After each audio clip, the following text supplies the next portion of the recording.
Ahojte všetci. Vitajte na kanáli Zrkadlo spoločnosti. Myšlienka založiť tento kanál vznikla minulý týždeň na hrebienku vo Vysokých Tatrách, kde sa konalo verejné zhromaždenie za horské chaty a ich budúcnosť. Keď som počúvala tých silných mužov hovoriť neopratne pred verejnosťou, napadlo mi. Prečo robia to, čo je mimo ich prirodzenosť? Prečo robia to, čo robiť nevedia a nechcú? Odpoveď? Lebo cítia, že musia. Lebo sa deje niečo, čo sa silno dotýka hodnôt, ktorým veria, ktoré predstavujú, ktoré chránia.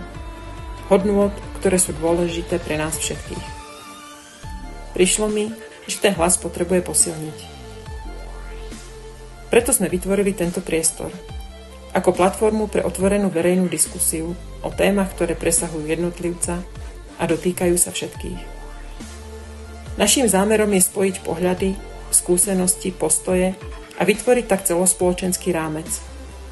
Celospoločenský rámec pre rozhodovanie kompetentných orgánov o osude a smerovaní toho, čo je dedičstvom náš všetkých. O Tatrách ako symbole Slovenska a o vysokohorských chatách ako nositeľov hodnôt, tradícií a vytváranie vzťahu človeka k prírode. Veríme, že Tatry a vysokohorské chaty nie sú len kopcami a budovami. Sú obrazom našej identity, histórie a kultúry. Preto ťa chceme pozvať. Pridaj sa do diskusie, podiel sa o svoje názory a skúsenosti.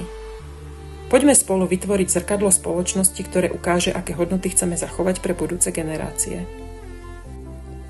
Každý názor, postoj, skúsenosť, ako malý čriepok zrkadla, do ktorého sa môžu kompetentní pozrieť vždy, keď pôjdu rozhodovať o tom, čo je dobré pre nás všetkých. Staň sa aj ty súčasťou jedného veľkého zrkadla a odpoveď srdcom na dve otázky. Prvá, čo znamenajú pre teba nedotknuté hory bez komercie?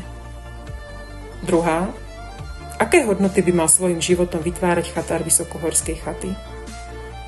A uvedom si, tvoj názor je dôležitý. Ty si dôležitý, tvoja pravda je dôležitá. Všetky naše pravdy sú dôležité, lebo vytvárajú svet, v ktorom chceme žiť. Svoj názor napíš do komentára pod videom. Alebo pošli ho priamo e-mailom na ústredie@kst.sk. Ďakujeme.